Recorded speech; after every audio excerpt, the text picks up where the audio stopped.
Hello students, आज की class में हम देखेंगे उन वेल्डिंग प्रोसेसेस के बारे में जो कि एप्लीकेशन ऑफ प्रेशर के कारण होते हैं। तो चलिए देखते हैं। Depending upon the application of pressure, welding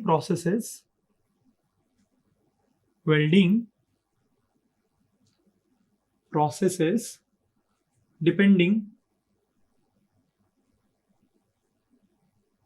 depending upon application of pressure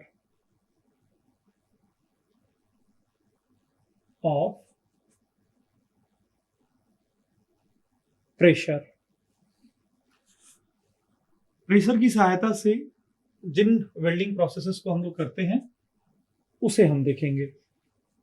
तो इसमें दो प्रकार का होता है। एक पहला होता है pressure welding,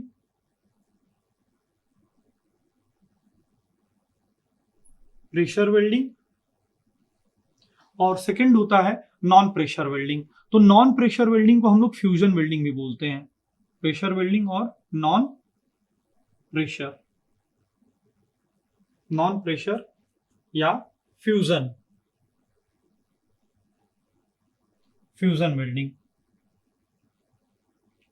basically pressure welding में हम क्या करते हैं, जो भी हमारा मेटल रहता है उसको सबसे पहले हम लोग हीट करते हैं। इतना हीट करते हैं कि उसमें प्लास्टिक डिफॉर्मेशन हो जाए। उसे मेल्ट नहीं करना होता है, उसे केवल इतना हीट करना होता है कि वो प्लास्टिकली डिफॉर्म हो जाए।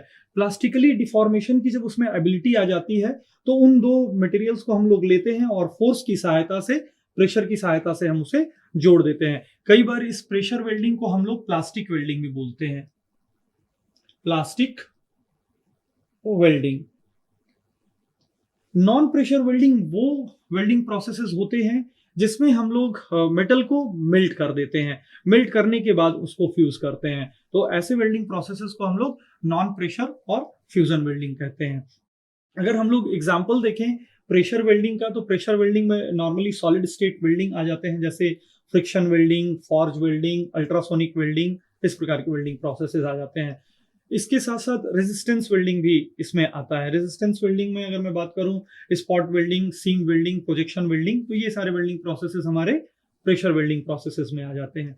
अगर नॉन प्रेशर और फ्यूजन वेल्डिंग प्रोसेस की बात करूं तो इसमें हमारा आर्क वेल्डिंग, गैस वेल्डिंग और लेजर बीम वेल्डिंग और उसके साथ प्लाज्मा आर्क वेल्डिंग, इस प्रकार के वेल्डिंग प्रोसेसेस हमारे नॉन प्रेशर या फ्यूजन वेल्डिंग प्रोसेसेस में आ जाते हैं।